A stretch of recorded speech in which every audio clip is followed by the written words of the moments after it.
Hi. So, Naughty Dog has this game coming out called Intergalactic The Heretic Prophet. The trailer came out earlier this year, but I didn't really pay much attention to it. I actually forgot it existed until my recommended feed started showing videos about it, and they were on videos that had nothing to do with gaming. I don't know how YouTube works anymore. But it reminded me of all the backlash that I heard it got, and I just, for whatever reason, decided to watch the trailer, something I usually love to do, but hardly do anymore. And I have some opinions. And again, for whatever reason, I felt like sharing them. I also needed a video out. By the by, this isn't some anti-woke video rant, so sorry to disappoint you. I don't even like that word, but I'm sure you can find it someplace else on the internet. I have my own issues with corporate diversity and the way it preys upon people's insecurities and generational trauma while also using certain groups as human shields against criticism, thus perpetuating as well as creating animosities between said groups and other groups. But this isn't what the video is about. In fact, I'm actually going to defend this trailer. A little bit. Just a little bit. Like this much. Really just the biggest elephant in the room, the main character and how she looks. And the comments were very ruthless, Jesus Christ. I know there's this pattern where female game characters look nothing like their models and it just looks like a hate crime against women, but personally, at least for this game, I don't think she looks bad. Like, at all. And it also looks like a one-to-one with the model, which is very surprising to me.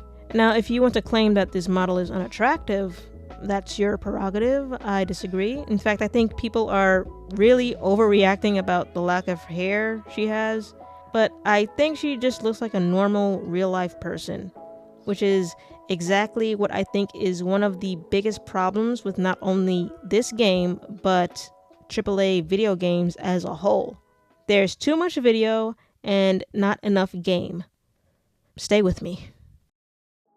So as for my thoughts on the trailer as a whole, it objectively was a great display of how far gaming technology has come with their graphics engines. Just from a technical perspective, it's pretty amazing. The level of detail that was showcased was honestly really good.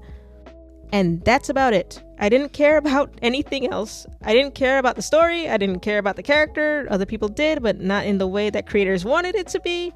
The concept is fine, the intergalactic traveling space bounty hunter woman, but that didn't make me interested in this game enough to make me want to buy it, which is kind of a big deal if you're making a video game and you don't show a game. And I guess they're going to come out with a gameplay trailer, but why wouldn't you make that the first trailer so people know what the game actually is, not just a glorified CGI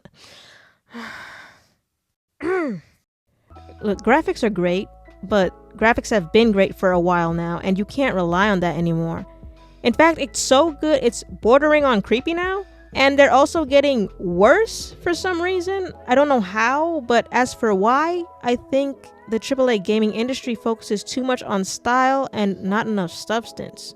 I wholeheartedly believe that gaming is a form of art, and as an art channel, I assume people who are subscribed here either make art themselves or just like art, so I will give an example within that realm. Photorealism, also known as hyperrealism, though it is slightly different, was an art movement that was sort of a response to other art styles like abstract expressionism, in which, unlike in the past, artists attempt to make drawings look exactly like the photographs they reference. Basically, photorealists forewent style and focused solely on technique. And technique-wise, it's one of the greatest art achievements that you can accomplish. The ability to create life and just put it directly on the page, one-to-one. But on a substance level, especially when you're trying to sell value, if your drawing is so good that I can't differentiate it from a photograph, why wouldn't I just buy a photograph? Or take a photograph. Everyone has one in their pockets, and it's going to be way cheaper. That's how I feel about graphics in gaming now. Its style outweighs its value. Not to say I hate super realistic graphics, but that can't be the driving force anymore. The Norse God of War games, Insomniac Spider-Man games, and the Judgment games, for example, all have very realistic looking high-end graphics, but that's not why I bought them.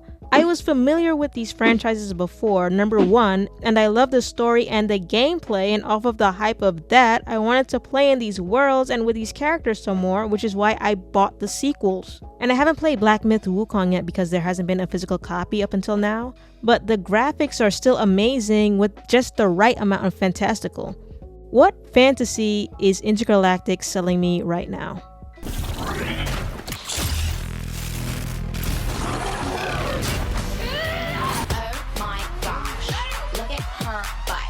The last game I played from Naughty Dog was The Last of Us Part 1, but Naughty Dog to me has always been the studio that made the Jack games. And I think that's a pretty big deal because I don't think about super graphics when it comes to gaming. Same thing with Sucker Punch. I think about Sly Cooper before I think about Ghost of Tsushima or Infamous, and I loved Infamous.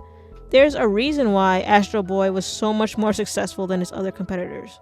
I don't know anyone who wants to play games and is sold on the idea of playing as a normal looking person. Showing her shaving her head in her empty spaceship is not enough.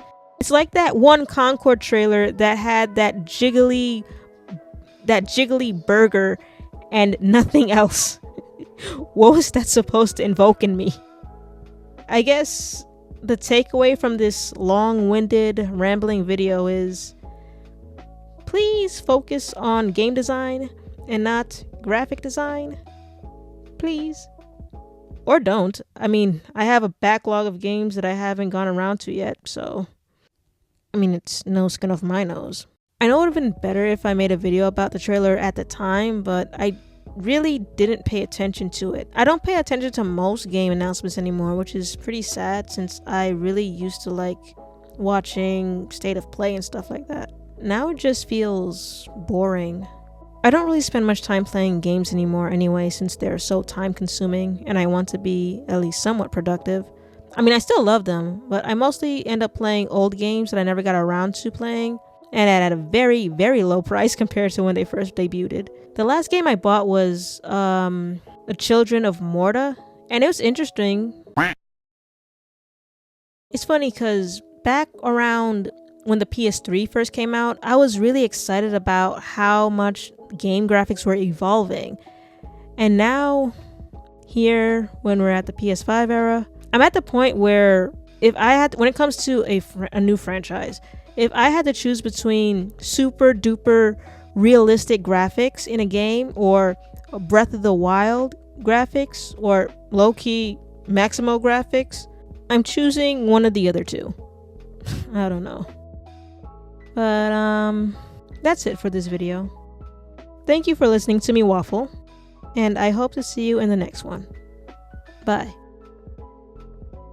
Also, tell me what's your favorite game. Whether it's a new one or it's an old one, I just want to know. I'm being nosy. Bye.